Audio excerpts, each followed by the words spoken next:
Welcome to Techwire, a conversation about public policy, technology, and California's digital landscape. I'm your host, Michelle Kennedy, and joining us today is State Controller John Chiang. Happy to be here. So for those in our audience who aren't too familiar with your agency, what's the mission? I'm California's Chief Fiscal Officer, so obviously focus like a laser on California's fiscal health. And what role does technology play in your agency? Absolutely essential. As we live in the 21st century and as we try to communicate and educate people to perform at their best, it's very important that people get the best information, especially the best financial information, because that's a critical foundation from which we grow.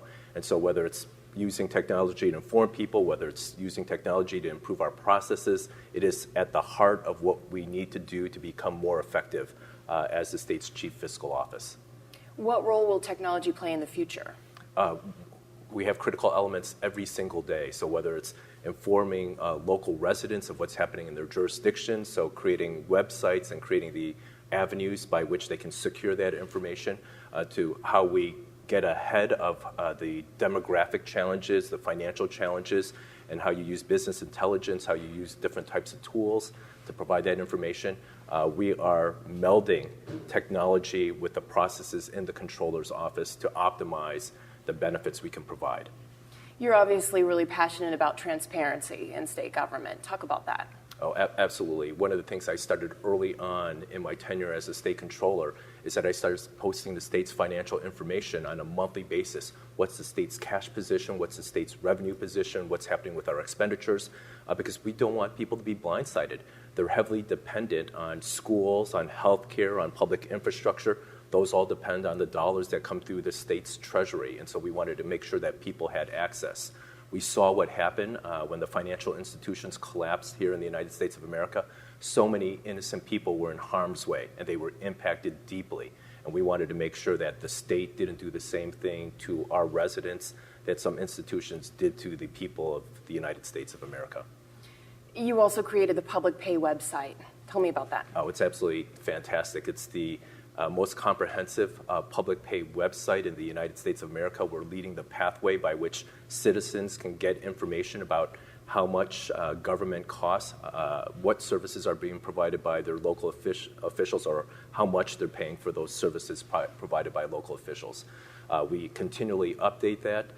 We hope it's an important model, a national model for other people to use so that we can have better discussions in our democracy, that we can improve the practices, and it changes the way we govern, not only here in California, but in our country. And why is it important for the public to be able to have easy access to that information? Trust. People need to know. They want to believe. And so if you give them that information, you don't make it difficult, then you can also have better accountability. You can have better discussions and debates.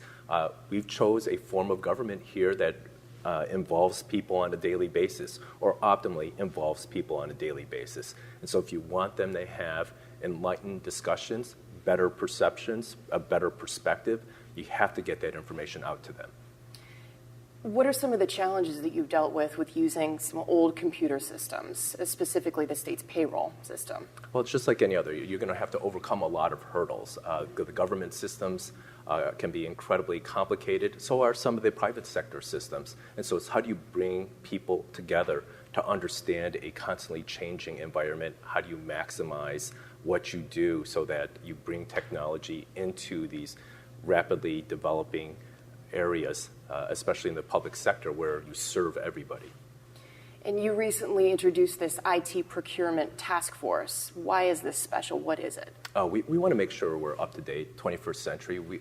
We're no longer in the 20th century. I grew up in a time where you had black and white TV and the massive use of typewriters, and we just have to make sure our technology system isn't back in the 1960s, the 1970s, and that not only are we up to date, but we're ahead of the curve. And what's the mission of this task force? We want to make sure that we have best thinking and best practices in place so as California moves forward with the use of technology, that we're thinking amongst the best, and frankly, we hope to be leading the thinking as to what we need to do. And you took a lot of time to figure out who to to be or who to have on this task force. So who are some of the members and why are they important? Well, we got a great cross-section of people from the private sector, people from the public sector. We have people from the federal government, people from local government, people who've been engaged in contracts with government procurement. And so we wanted to get a wide swath of expertise involved in this decision-making process.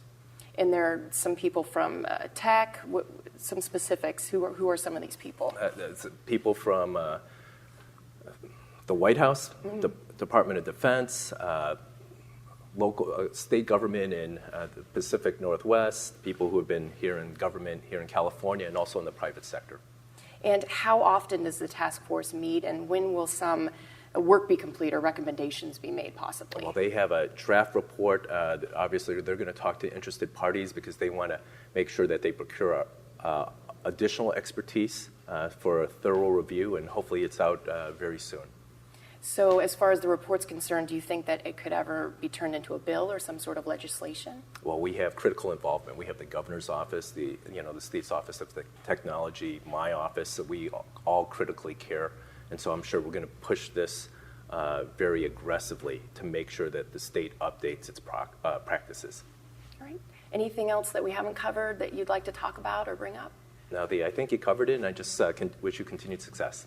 Thank you so much, Mr. Controller, for joining us. My pleasure. And thank you to our audience for joining us for Techwire, where we focus on the intersection of government and technology. I'm Michelle Kennedy. Thanks for watching.